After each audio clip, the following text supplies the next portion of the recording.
international bodies, so that it is actually the people themselves that control those bodies. It's the people themselves that set forth the mandate.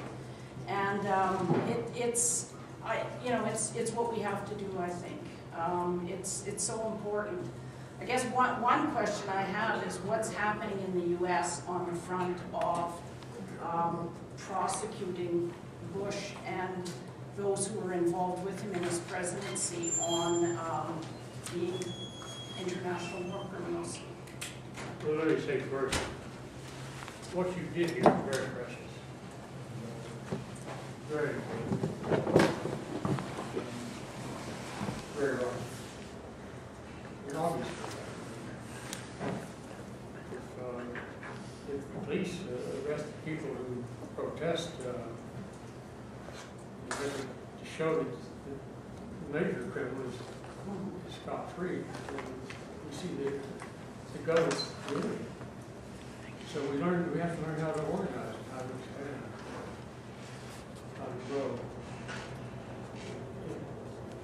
It took pain, real pain, like that in Iran. It wouldn't have happened without it. The Shah's military power was enormous, therefore thanks to the British Army. Bought $17 billion in arms in the United States this last year. Marcos was an extremely sophisticated militarist, brutal, but also a very attractive public figure. Really touched the 4th of July speech. People finally couldn't take it. They couldn't stand his pain when they realized it. Neither has succeeded in following through, in part because external pressure. So what it means, you have to persevere too. You finally have to come to your final point that until you really place power in the people, which is the Black Panthers' slogan, power in the people. It's got to be more than slogans. It's got to be a truth. And people have to exercise it. They have to be responsible to exercise it. To understand the consequences of the failure to exercise it. And that's a big task. And right now, our materialism diverts us. I mean, we've got a bread and circus situation in the United States that makes the old Roman thing look feeble. We're mesmerized by things and by acquisition, by TV and drugs. It hurts to address reality. So we just have to organize at every level. In the home, in the homes, in schools, in churches, and it has to be part of our daily consciousness. And, we're faced with disaster. This earth's going to look like Swiss cheese if we don't do something pretty quick. People are making money out of destroying the life support system of the ecology. So it's a race. Maybe you know, the great 1920, we're in a race between education and catastrophe. Education is too weak of a word. It's a race between actual understanding and feeling where we are, what's happening, where we live ourselves. It compels you to act out, as Doc acts out. Enough of us do that, we'll turn around and fix a lot of folks. Thank you for that. Mr. Clark has been on the plane all day. We picked him up from the airport. We haven't even checked him into a hotel. Hasn't had a chance to eat. So I think you're obviously great stamina. You're in great shape. And what an admirable specimen of a human being in every way. I see Jason Devine just came in, who's been fearless leader on STS Solidarity. Sandra, I am so sad. My little faux pas there, I am feeling so guilty for that. Please forgive me.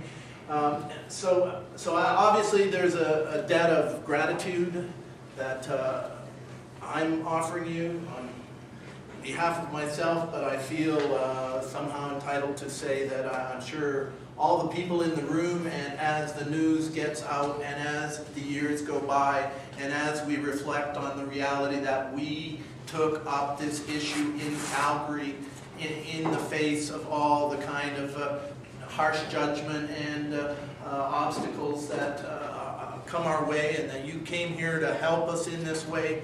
I'll never forget it. And I think the people of Calgary over the years, as this community matures and gets a little more grown up, will come in future years to see the significance of what we're doing right here. So I want to thank you. Obviously, Splitting the Sky, you've been through some hard times, and just recently, and the suffering you go through and the ways it affects people, we can't know. And I know when you put, what you've told me about people in a situation like how you came out of those 16 years of incarceration, built a family, how you've contributed to your community, the community here in Canada, the community in North America, and now really on a global scale.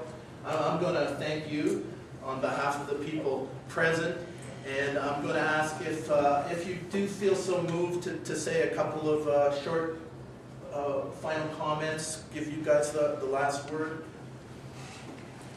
Well, I just want to thank you, Ramsey. Tony, I want to thank you. Ramsey, I want to thank you, brother, for being there for many years.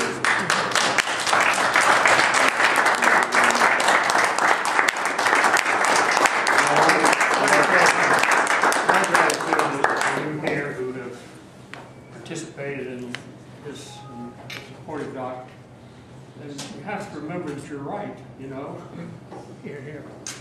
If the court convicts him, it's wrong. And this spirit's indomitable. I'm not worried about him. I've seen him for a long time. He comes through. But we have to know, we have to understand that what you're doing is right and important. And if the court rules against you, or whether it rules for you, you've got to go ahead and do more. Because the trouble is still out there. And of course we won't seek Cheney and all the others who played any role of significance in the wars of aggression. But you have to start. Cheney wasn't here in the first place, so you couldn't act on him. The most important person to get is the president, because that'll bring the whole house to us.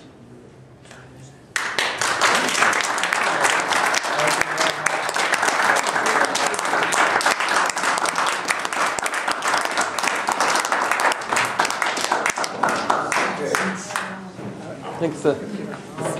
Thank you.